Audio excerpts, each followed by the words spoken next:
El Mercedes-Benz 1114 es hasta el presente el ómnibus más icónico y vendido de la República Argentina.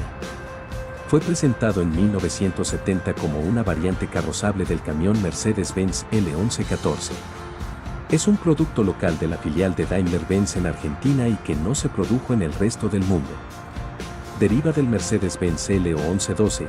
Exteriormente eran exactamente iguales, pero el 1114 tenía más potencia. En el siguiente cuadro puede verse el significado del nombre que recibió este modelo de Mercedes-Benz, siendo las letras indicativas del tipo de vehículo y posición de la cabina, siguiendo los números donde los dos primeros indican su capacidad de carga y los dos siguientes la potencia del motor. En este caso, el L o 1114 significa que la unidad es un ómnibus con cabina semi-avanzada, con capacidad de carga de 11 toneladas y 140 HP. El motor, por cierto, es el OM 352 gasolero, de 6 cilindros, perteneciente a la serie 300, quinta generación.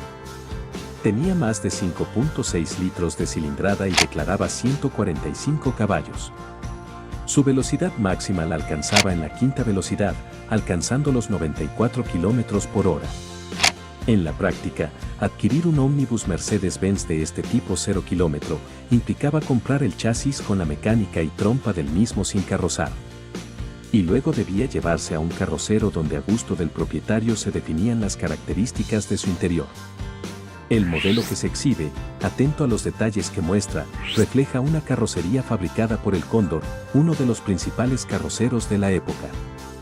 Dadas las diferentes ofertas de los carroceros y a la vez las opciones que ofrecía cada uno, era muy difícil encontrar dos 1114 iguales.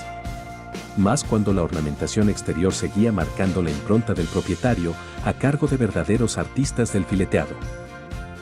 En su interior, las terminaciones estaban a la orden del día con butacas de pasajeros en cuerina, paneles de enchapado de fórmica en techo y paredes internas. Dado que el motor estaba en parte abajo del conductor, el piso donde iba la butaca del chofer era más alto.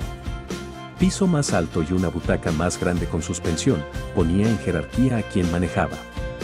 Por prestigio de marca, por fiabilidad mecánica y por robustez, este modelo de Mercedes fue líder indiscutido de ventas, con una participación cercana al 90% del parque de ómnibus durante las décadas del 70 y 80.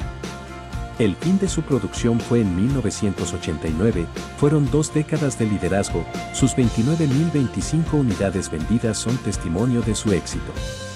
Y los millones de pasajeros transportados en los mismos son sinónimo de infinitos recuerdos de 3 generaciones de argentinos.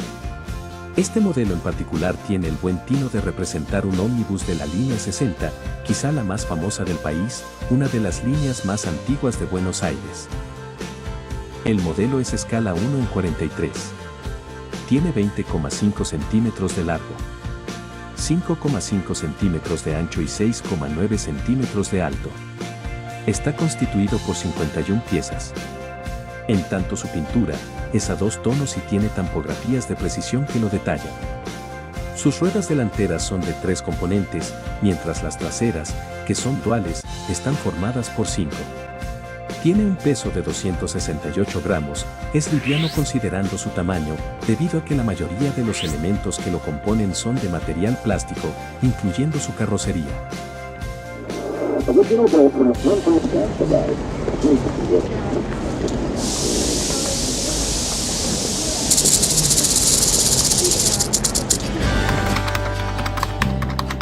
No importa el modelo que sea, la presentación del mismo se mantiene inalterable y fiel al promedio, llevándose un inalterable 7.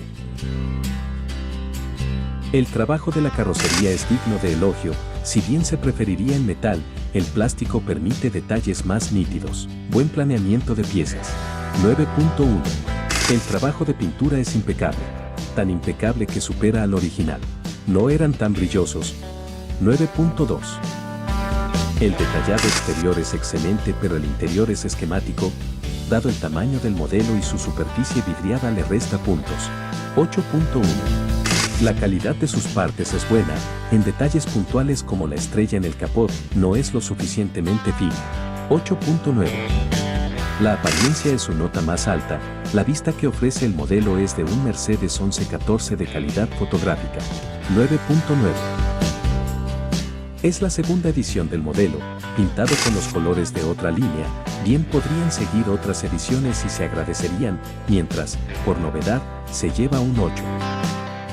El puntaje final, teniendo en cuenta todos sus aspectos, es de 8.6. Así culmina el análisis. ¿La nota hará justicia con el modelo? Espero su comentario. Lo dejo con otra sugerencia del canal. No olvide suscribirse